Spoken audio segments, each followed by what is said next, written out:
Shalom, saudara-saudariku, sahabat renungan harian yang dikasihi Tuhan. Firman Tuhan yang menyapa kita hari ini Selasa tanggal 7 Maret 2023 tertulis di dalam kitab Yehezkiel pasal 16 ayat 60. Mari saudara-saudariku, kita simak dan renungkan firman Tuhan yang menjadi kekuatan dan inspirasi menjalani hari ini. Demikian. Tetapi aku akan mengingat perjanjianku dengan engkau pada masa mudamu, dan aku akan meneguhkan bagimu perjanjian yang kekal. Alai anggau sai huingot dopa dan nahubaheni tuho uju di akka ari haposo ommu. Jalahu hajong jokot tuho padan saleleng nilelengna. Demikian firman Tuhan. Saudara-saudariku yang dikasihi Tuhan Allah, seperti kita ketahui, Yehezkiel tinggal di Babel sebelum dan sesudah kejatuhan Yerusalem. Ia memiliki iman yang teguh kepada Tuhan, sehingga dalam keyakinannya penderitaan yang dialami oleh umat Israel itu pasti akan berakhir. Alasan keyakinan itu bukan karena kemampuan Israel bisa keluar dari kekuasaan Babel, tetapi karena dia yakin bahwa Tuhan adalah Allah yang setia kepada janjinya. Inilah yang dinubuatkannya sebagaimana nas harian kita hari ini. Memang umat Israel harus mengalami penderitaan, tetapi semua itu terjadi sebagai konsekuensi ketidaksetiaan mereka kepada Tuhan. Ini sangat jelas ditulis dalam Yehezkiel 16 ayat 58 dan ayat 59. Di sana dituliskan, kemesumanmu dan perbuatan-perbuatanmu yang keji harus engkau tanggung. Demikianlah firman Tuhan.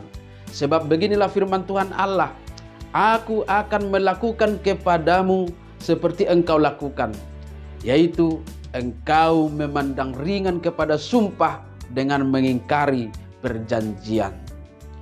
Tetapi sekali lagi, Tuhan Allah itu adalah Allah yang setia kepada janjinya.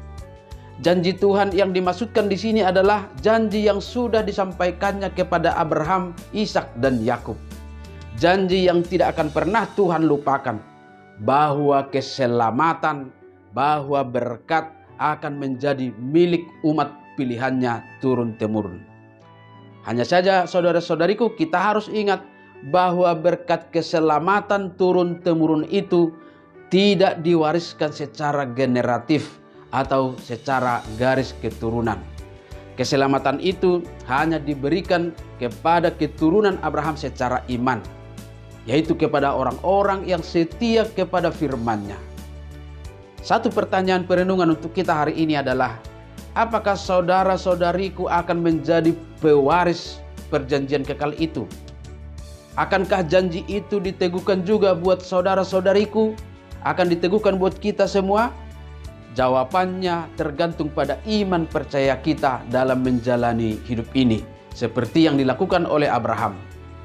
Kalau kita review cara hidup Abraham, kita pasti ingat bagaimana dia merespon kehidupannya yang selalu diwarnai oleh hal-hal yang tidak dia mengerti, hal-hal yang tidak dia pahami, tetapi dijalaninya dengan iman, dengan ketaatan kepada perintah Tuhan Allah. Sikap iman yang seperti itulah yang dibutuhkan oleh orang-orang percaya di zaman ini, di mana kita pun menghadapi berbagai-bagai hal yang sering kita tidak pahami. Kita menjalani hidup terlalu banyak hal yang sulit dimengerti. Hanya dengan iman dan ketaatan kepada Tuhanlah kita dapat menjalaninya, sehingga kita akan menerima keselamatan dari Tuhan. Karena hal apapun tidak akan pernah bisa menghalangi janji setianya untuk diberikan dan dianugerahkan kepada kita, yaitu janji keselamatan dan hidup yang terberkati. Amin. Selamat beraktivitas, Tuhan memberkati.